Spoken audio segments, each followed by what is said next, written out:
Hello and welcome to 6 Minute English. I'm Dan and joining me today is Neil. Hi Neil. Hi dear Dan. You are married man Neil. When you were wed, did your wife change her family name? Yes, she did. Was that her choice? Oh yes, she didn't like her old name, so for her it was a Queen. How about you? Well, my wife wanted to keep her surname, but was forced to adopt mine because that was the law where we got married. Would you have thought about taking her name? That's what we are talking about in this 6 minutes English. A husband taking a wife after marriage. All that six related was an hour quiz question. Okay, let's have the questions.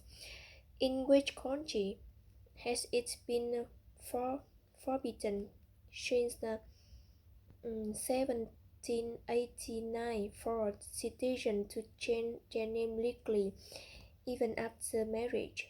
A. Japan. B. France. C. Turkey.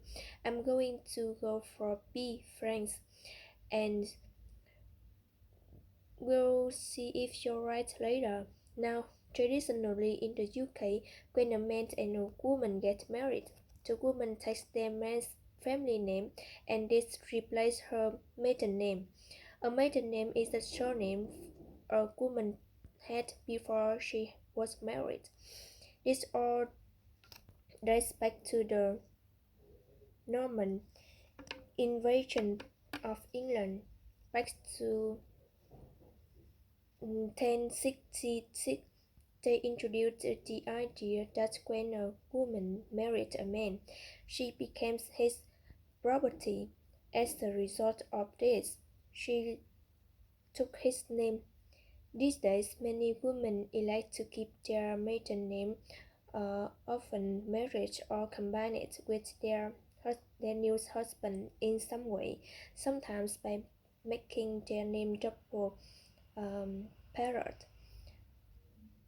A double parrot name is two names that are connected by hyphen, such as John Smith. However, a growing number of couples in Western culture are doing it differently. When they get married, the husband elects to take the wife's surname. In a BBC article about surnames and marriage, Corey Dearlove, formerly Rolly Cook, talks about her he decided to take his wife's surname. He said that he was not really attached to his name anyway. To him it didn't make any difference. Well, he's not alone. A recent study of 2000 UK endorsed by Opinion, a strategic insight agency subjected that 1 in 10 uh, millennial men currently between 18 and 34 years old fall into this category. Charles Shaw, a Dublin Buddhist meditation instructor who took his wife's name and when they married last year, said that it was an opportunity to acknowledge the unseen patriarchal bias and sexism in society. Patriarchal means controlled by men and bias is the unfair spot or opposition to a person, things, or idea. Many traditional societies were patriarchal, but modern UK society is less like that. Everyone meant to be equal. Yes, but that's the unseen part, and there's a social view of things too. Roger Donuts, um, researchers at the University of Nevada surveyed a number of people in the US and UK and found that the husbands of women who keep their maiden names and viewed as uh, feminine, while the women are believed to wear the trousers. If you wear the trousers in a relationship, it means you have to control and make decisions for both people.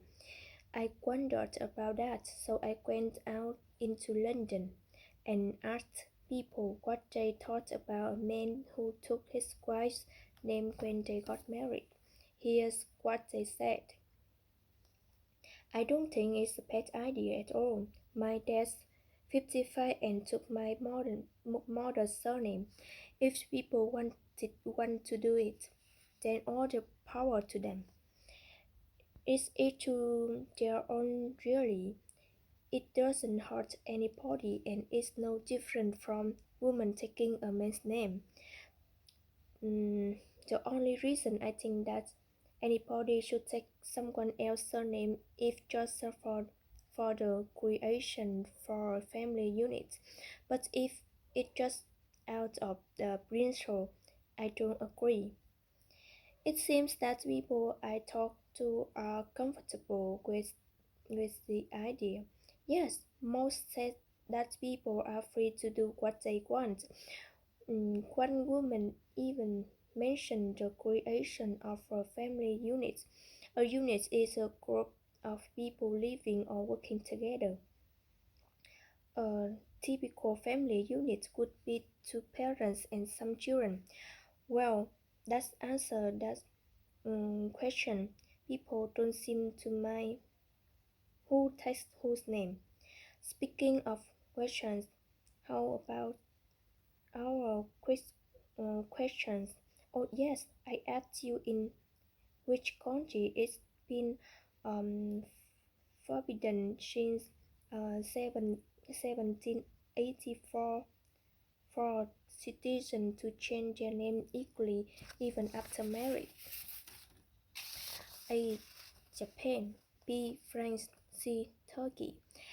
And I said B. France, and you were spot on as unusual now. Let's take a look at the vocabulary, shall we?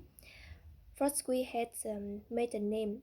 It is a woman's family name before she is married. My family refused to give up her maiden name to my father when she got married. Then we had double uh, parrot. A double parrot name is two names that are joined by a hyphen. Can you think of any famous example? Well, there's the Duke as the Cornwall Camilla Parker Post for one. She is married to Prince um, uh, Charles, next in life to the English throne. Then we had patriarchal. If something is patriarchal, is it controlled by men? The feminine, illi, illiqu, illi, uh, equivalent is matriarchal, controlled by women. Then we had pious. A pious is unfair support or opposition to a person, things, or idea. Many fans are biased in favor of their football team. Then we had wear the trousers. If you wear the trousers, you have to control and make the decisions for both people. Do you wear the trousers in your marriage now? Oh, we both wear the trousers in marriage. Thank you, Dan. Then we had unit. A unit is a group of people living or working together, like the BBC Learning English team or unit. So it's the end of minutes English